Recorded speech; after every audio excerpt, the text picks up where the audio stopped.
Come ride the little train that is rolling down the tracks to the junction. Forget about your cares, it is time to relax at the junction. Lots of curves, you bet, and even more when you get to the junction. Petticoat Junction. There's a little hotel called the Shady Rest at the junction. Petticoat Junction. It is run by Kate. Come and be her guest at the junction. Petticoat Junction. And that's Uncle Joe. He's a moving kind of slow at the junction. Petticoat Junction.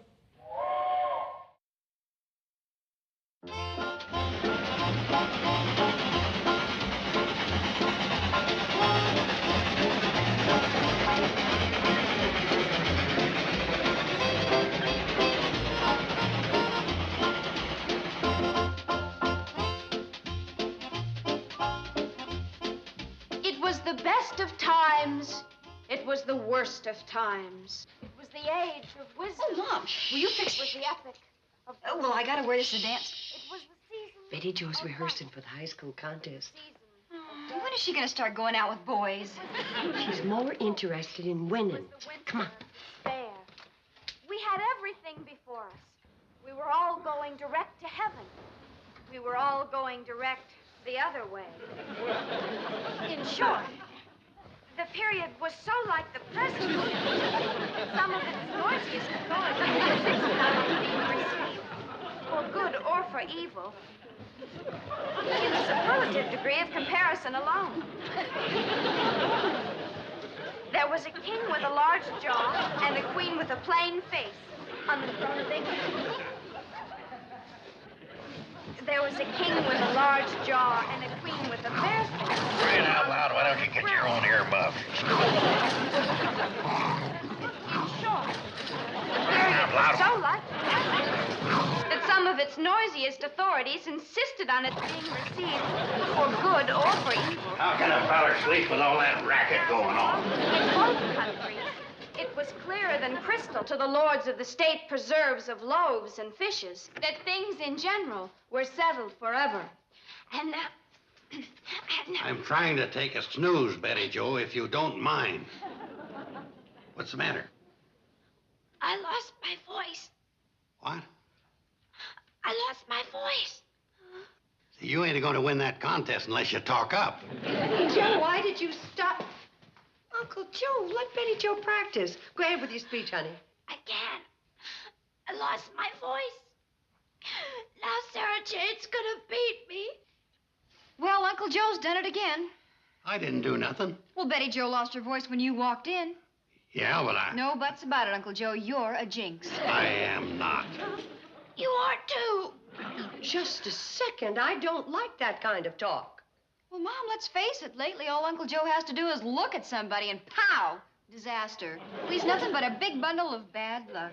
Looking at you and nothing happened. Stick around. Hey, Girls, Betty Jo losing her voice has nothing to do with bad luck. She's just been practicing too hard. I have not. Uncle Joe jinxed me. You say that once more, and you're not only going to lose your voice, but your seating capacity.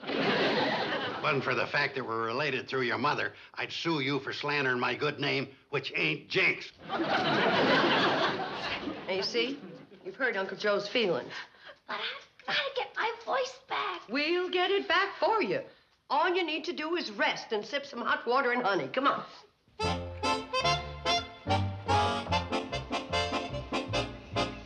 He ain't a-gonna deliver these. You've got to. We ain't a-gonna. Now, we'll deliver Newt Kiley's mail. And Fred Zippel's. And Ben Miller's. But we ain't taking nothing to the Shady Rest. As long as Joe the Jinx is there. Look, you want to lose the mail delivering franchise? Rather lose that than the train. You don't have to stop. Just throw the mail off. Oh, thank you. Look, as postmaster of the Hooterville Post Office, I order you to deliver this mail. I dare you to pull your hat off and say that. Oh, the motto of the United States Post Office? Yeah, don't steal the pens. No, I mean, neither rain, nor sleet, nor dark of night can stay these couriers from the swift completion of their appointed rounds. Oh, you're just making that up. Take the mail. Well, all right. Floyd, let's appoint our rounds and get it over with.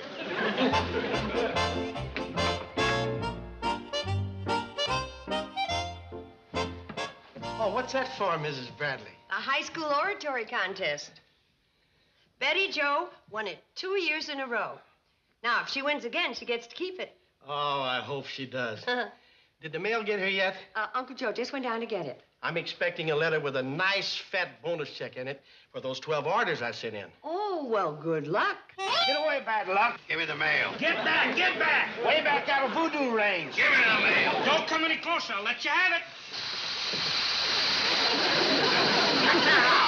We're de-voodooizing you. I ain't no voodoo. If I was, I'd shrink your heads down to the size of your brains. You keep your evil eye off of us, Joe. Yeah, don't look at the train. Give me that mail or I'll complain to Washington. Ain't they got enough trouble without you? Quick, fling the letters to the dough. Oh! You all right? He done it to me, Charlie.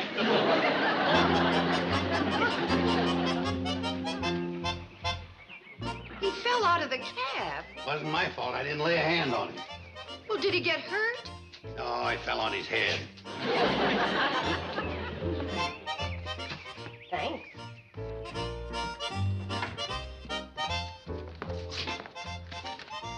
Here's a letter for you, Mr. Harrington. Oh, this is what I've been waiting for. Mom, is there any mail? Very funny. Anything for me, Kate? No. Huh. Mr. Dog, Shady Rest Hotel. Who could that be for? You? Dear Mr. Dog, we received the coupon requesting information for our art appreciation course. Art appreciation? He's the one that's been chewing the coupons out of my magazine. Oh, no. What's wrong, Mr. Harrington? I've been fired. I thought you were going to get a bonus for those orders. They were all canceled. Oh, I'm sorry. Mr. Carson, you never should have gone down for the mail. Well, he always... Kate, it isn't true. Oh, of course it isn't. Hi, Sam. Hi. Getting ready to roll the presses. Oh, is that this week's Hooterville World Guardian? Yep, coming out right on time, 2 days late. I was holding the front page for an extra. An extra? Yeah, an extra classified ad. Mrs. Crindle thought she'd sell her piano, but she can't find the stool. Well, is there any big news? Well, I got a story about the box factory in Pixley. Oh, and Lem Waller sprained his thumb milking his cow. Yeah, they'll both be out of action for a couple of weeks. Joe wasn't over to see Lem recently, was he? Oh, now, Sam, you're not going to start that nonsense, too. Oh, I'm just teasing, Kate. Well, it isn't funny, poor Uncle Joe. He's getting blamed for anything that happens around here. Yeah, there's nothing worse than blind, ignorant superstition. I'm glad to see you have the sense to know that. Yeah, you can say a lot of obnoxious things about Joe, but one thing he ain't, and that's a jinx. Thanks, Sam. Well, it's okay, Joe.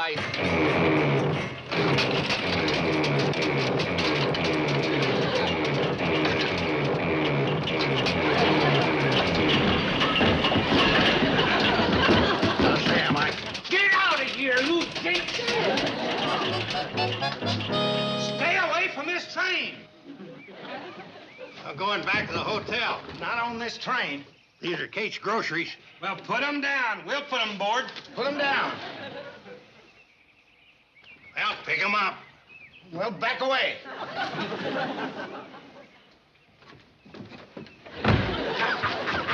Serves you right. Now, look at here, Evil Eye. You two fellas going steady? I thought you were going to put the groceries on the train. Them two jokers wouldn't let me get on. You're darn right we won't. What happened to your nose? Same thing that happened to my head, only worse. Joe's barred from the train for life. Well, if he's barred, I'm barred, too. But, Kate, you're not dangerous. Joe is. Either he rides or we both walk. Well, Oh, all right. He can ride.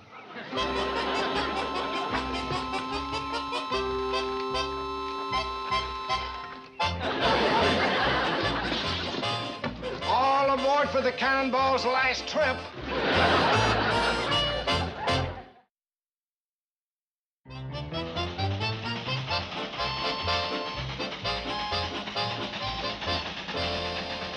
This is interesting. The Pixley box factory is thinking of moving to Hooterville. Good for the town. Make a lot of jobs for a lot of people. There ain't no quicker way to ruin the economy of a community than with jobs. Yeah. Work sure interferes with those afternoon naps. But don't worry, Uncle Joe. Crabwell Corners is trying to get the box factory over there. Crabwell Corner. The biggest business they got in that town's the Edsel Agency. Can't you read any faster? He can't even read without moving his lips. Well, maybe he'll improve after he has his art appreciation course.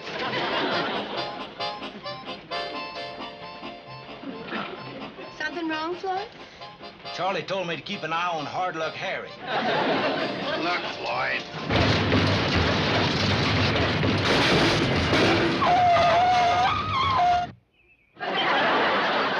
Well, Joe, you done it again.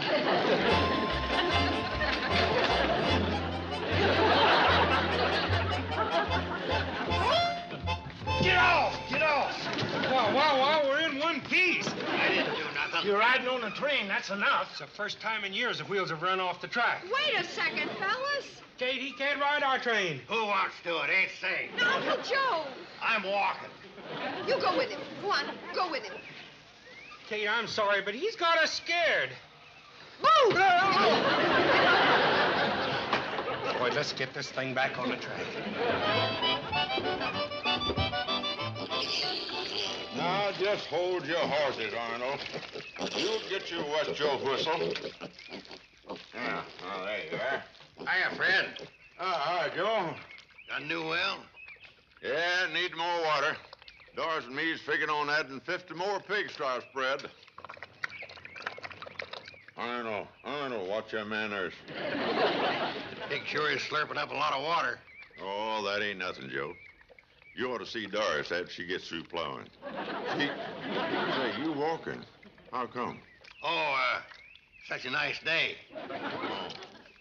Charlie and Floyd throwed you off the train? What makes you think that? Oh, I've heard stories about you. Well, they ain't true. I know it. I don't hold people who are able to jinx people. Thanks, Fred. No, if there's anything to that, Doris and me had never been able to stay married 40 years. Your dog thirsty? Well, he said he was, didn't he? Well, you can drink out of Arnold's bucket. I don't think he'll mind.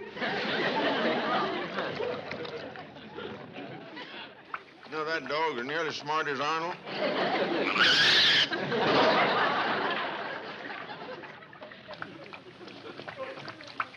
I have a drink, too? Sure you can, Joe. And you're going to find this is the coolest, sweetest, purest water you ever...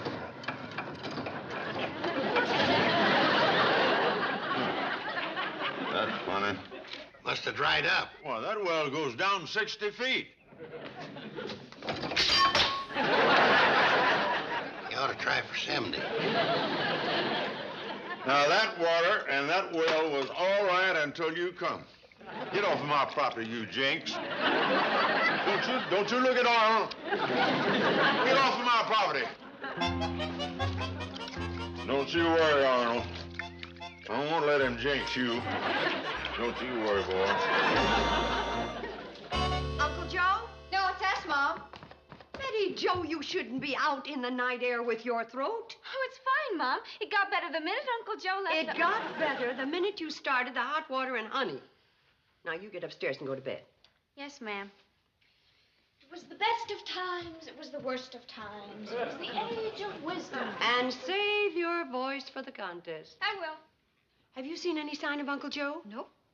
Wonder where he could be. I'm real worried. What was that? Sounded like Ben Miller's shotgun. Well, I guess Uncle Joe will be coming home soon. Billie Jo, I will not have you talking like that. Uncle Joe is not a jinx.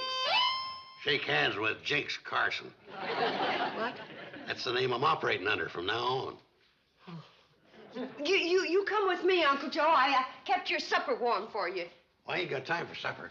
I gotta write out some advertising circulars. If you'd rather get into bed, I'll bring you up some hot soup. But I don't want any soup. Where's Billie Jo's typewriter? Well, I'd better not use it. With my fantastic jinxing powers, it might fall apart.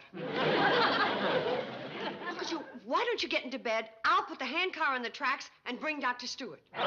Kate, I'm not sick. I don't need a doctor. Look at me. What do you see? A man that walked too far in the hot sun. You're looking at $1 million on the hoof. Kate, I'm going into the jinx business. You don't know what a wonderful day I've had. First, I wrecked the train. Then I stopped by Newt Kiley's and watched a wheel fall off his tractor. Then on to Fred Ziffle's, where I had an exciting 10 minutes drying up a new well. And less than a half hour later, I stopped by Ben Miller's. I heard a shotgun blast from over there. It's going to take him a month to rebuild his barn. Joe. Kate, with a series of fantastical, disasterful events like that, what other way is there to go except into the jinxing business? Professional jinx? He's even got a slogan. If you're looking for trouble, call Joe the Jinx. No. He spent half the night preparing an advertising brochure, complete with rates. You mean he's figuring on charging for bringing bad luck? Sundays and holidays, time and a half. That's not all. He wants to hire himself out to you fellas at the Hooterville Chamber of Commerce. To do what? To jinx Crabwell Corners out of the box factory. Kate, I hate to tell you this, but you better reserve him a room in the ding-a-ling factory. I'm pretty worried, Sam. Yeah. How much is he figuring on charging for this? $12. $12? Oh, poor Joe. Well, he says it's worth $25, but he figures that the word-of-mouth advertising he'll get will bring him enough business to do it cut rate. I don't know about that, but $12. Still, that's not too bad a price now to pay for getting the box factory over here. Sam, you don't really think Uncle Joe can bring the box factory here? Oh, of course not, Kate. $12, huh? You know, if you're even considering this, you're in worse shape than Uncle Joe. Yeah. What kind of guarantee would he give? I guarantee if you give him $12, you'll be throwing away good money. Uncle Joe can't jinx anything, anybody, any place, any time. Oh, Kate, I know he can't. Well, I should hope so. Jinx. Get out! Out! Sam! What were we just talking about? I'm sorry. Come on in, Joe. Have a pickle. Thanks.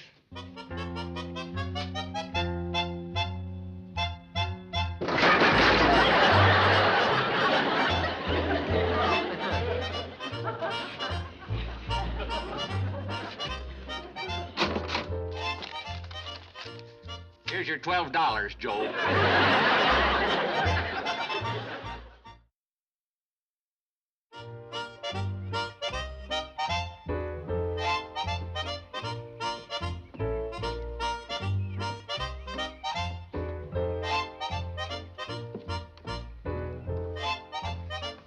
Kate, if you want to observe, but don't interfere. But I was just wondering who you were looking at.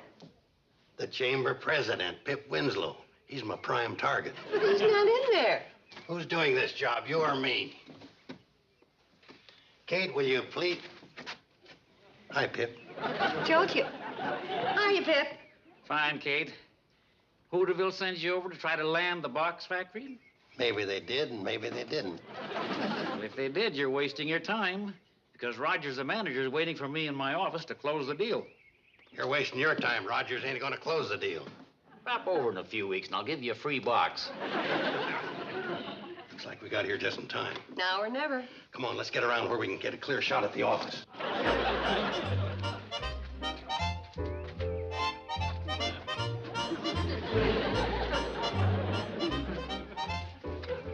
How long you gonna do that? Till I get my bad luck warmed up. What's Pip doing now? He and Mr. Rogers are looking over the blueprints. I'm feeling pretty unlucky. What's next? I start jinxing. Just like that. Don't you have to set up a table or something? What for? Well, you're in business. Shouldn't you have some equipment? Kate, it all comes from up here. You don't carry much of an inventory. Kate, the only reason I let you come along was so you could tell Sam that he got his $12 worth. What are they doing in there now? They're laughing. That's because they ain't started.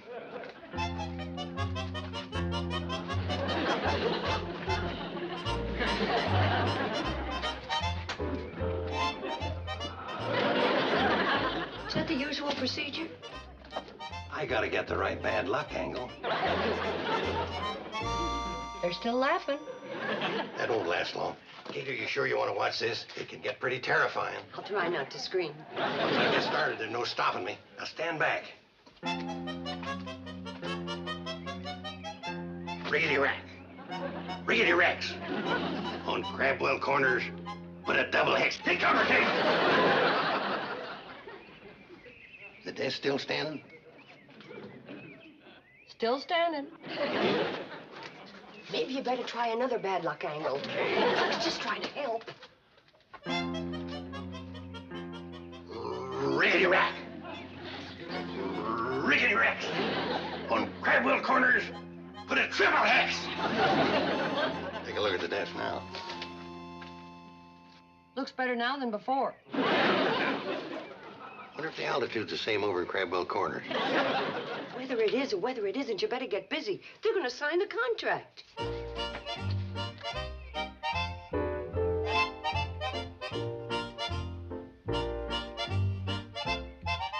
Kate, the hex is working. They're out of ink. Fee, fum, fi, fo. Bring Crabwell corners lots of woe. The ink spilling all over the contract? None on the contract. Went all over their suits. Roger's probably going to blow the deal. Nope. Well, something must have happened. Yep. They signed the contract.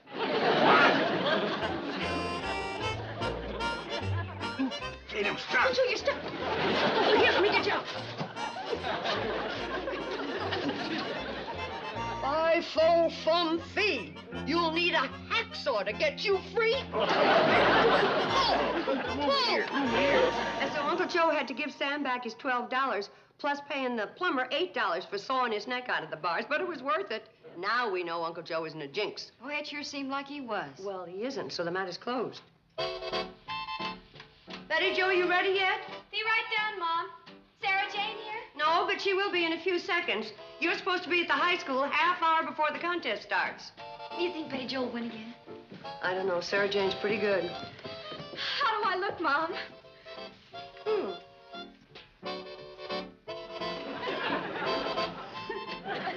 Beautiful.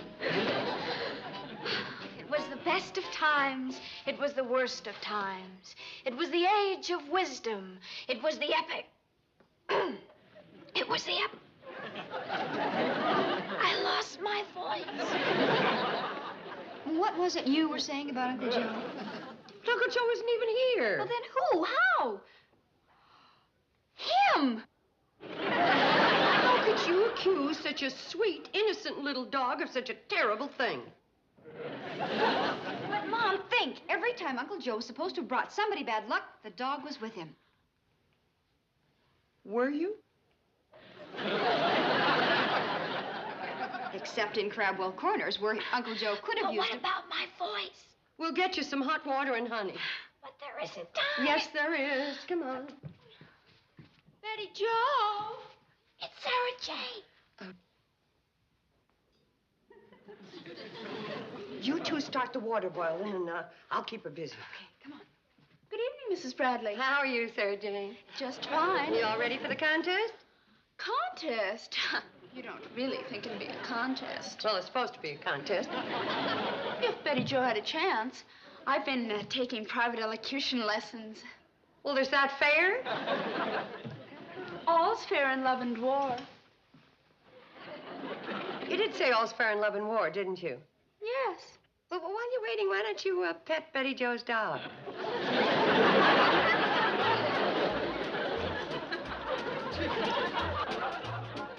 Like you said, all's fair in love and war.